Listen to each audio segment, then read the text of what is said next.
বলে আমার বয়স কম, রহমতের নবীর সাথে যদি বেয়াদবি হয় আমার জাহান্নাম ছাড়া উপায় নাই। নবী বলেন আয়েশা তুমি কি জানো তোমার সাথে বিবাহের পয়গাম কে দিয়েছে জানো? আমি তোমাকে বিবাহ আমার বাবার কথাই করি নাই, তোমার বিবাহের সাথে আমার বন্ধ তোমার পয়গাম দিয়েছেন ডাইরেক্ট আমার আল্লাহ। তুমি বেয়াদবি করবা এমন আল্লাহ তো এমন ব্যক্তির ব্যাপারে পয়গাম দিবে না। তবে নবী আপনি কাঁদেন কেন?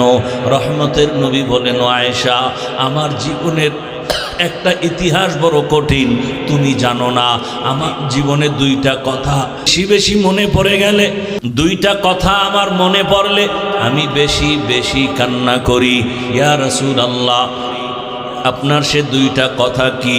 বলে আয়েশা তুমি জানো না আমার জীবনের একটা বেশি অংশ চলে গেছে, তুমি আমার শেষ অংশে চলে আসছো।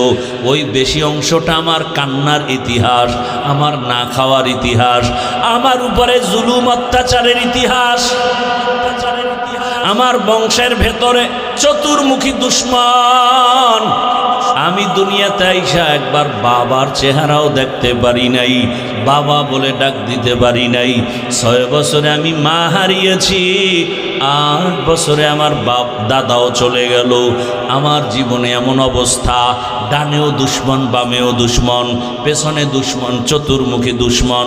আমার হাঁটার পথে কাটা, আমারে চতুর্মুখীভাবে অত্যাচার, আমাকে রাতের বেলা চায় মেরে ফেলবে। আমার বাড়ির চতুর্পার্শ্বে ঘেরাও দিয়া দুশ্মন হাজির হয়ে গেল। ও আয়েশা ওই সময় আমার টাকা নাই, আমি অত বড় অসহায়, এমন এক হালাত।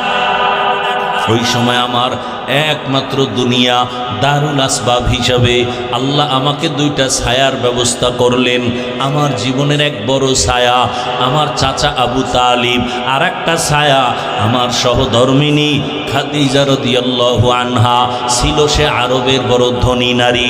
ও পর্দার আড়ালের আম্মা জানেরা, আপনারাও তো খাদিজা রাদিয়াল্লাহু আনহার মতোই তো দেখতে নারী। আপনারা যদিও খাদিজা না, আল্লাহ তাআলা আপনাদের এত মর্যাদা দান করলেন। নবীজি যেই সময় দুনিয়াতে আসছেন নারী ছিল সমাজের বড় অবহেলিত, নারী পছন্দ করে না। বাবা তার কন্যাকে গলা টিপে মেরে ফেলে, কন্যা পছন্দ করে না। নবী বলেন ও আয়েশা